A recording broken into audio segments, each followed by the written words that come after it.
the shadow of the father, a prince doomed from birth. Edward of Caernarfon was born in 1284, the youngest son of the formidable Edward I, a monarch known as the Hammer of the Scots. From his earliest days, comparisons with his father weighed heavily on him.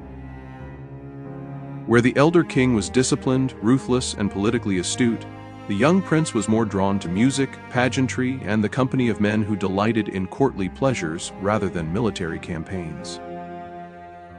When Edward I died in 1307, his son inherited not only the throne of England but also the immense expectations of a kingdom that demanded another iron-fisted warrior king. Those expectations would soon turn to disappointment. Love, loyalty, and scandal. The rise of Piers Gaveston. No figure cast a greater influence over Edward's early reign than Piers Gaveston. Their relationship, whether romantic or simply an intense friendship, scandalized the court. Edward showered Gaveston with titles, lands, and honors, elevating him far beyond his station. The nobility seethed at the arrogance of this Gascon favorite, whose sharp tongue mocked England's greatest lords. The barons forced Edward to exile him repeatedly, yet each time the king recalled him, unable to bear separation. This dangerous favoritism bred contempt and rebellion, and in 1312, Gaveston was hunted down, captured, and executed by jealous barons. Edward's grief was profound, and his desire for revenge deepened the rift between king and nobility. The Despensers and the spiral of hatred. After Gaveston's death, Edward turned his affections to Hugh Despenser the Younger and his father. The Despensers' hunger for wealth and power exceeded even Gaveston's, and together they dominated the crown. They confiscated lands, enriched themselves, and humiliated rivals, fueling open hatred among England's barons. The so-called Despenser War erupted, plunging the kingdom into chaos. Though Edward crushed his opponents for a time, the brutality of his reprisals isolated him further. The king who should have united his realm was now feared, despised, and dangerously dependent on corrupt companions. Defeat and humiliation. The disaster of Bannockburn. On the battlefield, Edward's failures sealed his disgrace. 1314, he led a mighty army north to subdue Scotland, confident of victory. At Bannockburn, however, Robert the Bruce's vastly smaller force shattered the English host. Knights fled in panic.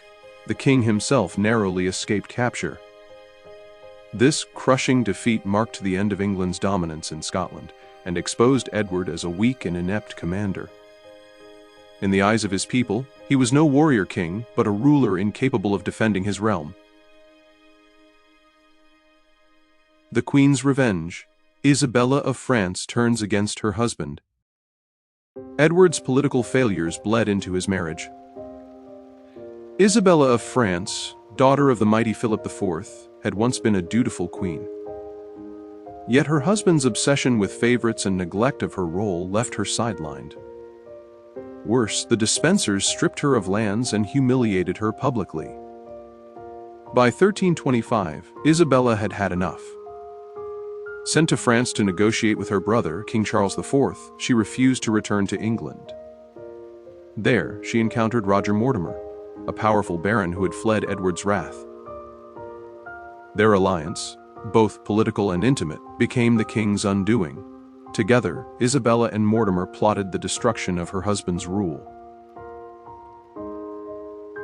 Invasion without resistance, the fall of a king. In 1326, Isabella and Mortimer landed in England with a small force, expecting a desperate struggle. Instead, the realm turned against Edward. Nobles, clergy, and even townsfolk flocked to Isabella's banner. The king's allies melted away, and panic drove Edward into flight. With him went Hugh Despenser, whose fate would soon be sealed in blood. The once powerful king now found himself a fugitive in his own land, betrayed and abandoned by nearly all. Captivity, abdication, and the first deposed king. Edward was captured, his power stripped from him. In London, Hugh Despencer met a gruesome execution, tortured and quartered before cheering crowds, a spectacle meant to symbolize the end of Edward's corrupt rule. The king himself was spared immediate death but forced to surrender the crown.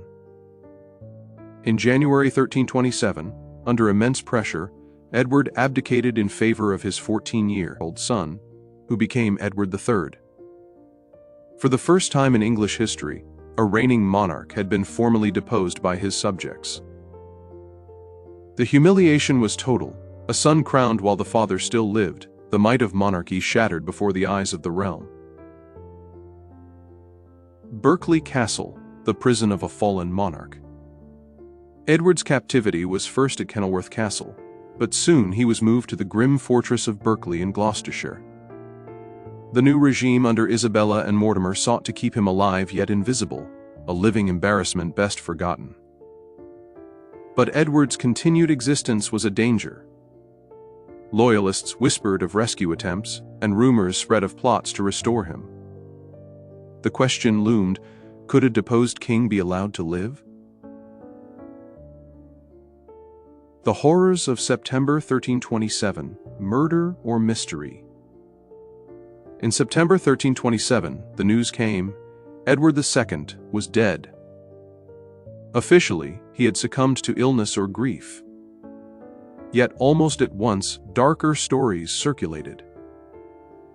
Chroniclers claimed he had been murdered in a fashion both shocking and symbolic, a red-hot iron inserted into his body, leaving no external wounds but ensuring a death both excruciating and shameful. This tale, whether invention or reality, played upon every rumor of Edward's alleged sins, casting his death as divine punishment. To this day, historians argue whether the story is true or propaganda, but its power was undeniable. Secrets, silence, and the whisper of survival. The secrecy surrounding Edward's death only deepened suspicion. His funeral was rushed, his attendants silenced. Yet rumors soon arose that he had not died at all. Some claimed he had escaped, living on in obscurity in Europe. Others believed he languished in secret prisons long after 1327. These tales, though unlikely, reveal the deep unease that surrounded his fate. Even in death, Edward's story could not be neatly contained. Legacy of betrayal, a king remembered in shame. Edward II's downfall set a chilling precedent. A monarch could be unmade by his subjects, his authority broken when trust and respect collapsed. His reign, scarred by favoritism, military defeat, and betrayal, ended not only in personal ruin but in a constitutional milestone for England. Later generations remembered him not as a warrior or statesman, but as a cautionary tale, a warning of the dangers of weakness, indulgence, and division at the heart of monarchy. Whether murdered in unspeakable fashion or simply carried away by the tides of rumor, Edward II remains one of England's most haunting kings. His life and death blur the lines between truth and legend, reminding us that in history sometimes the story matters more than the fact.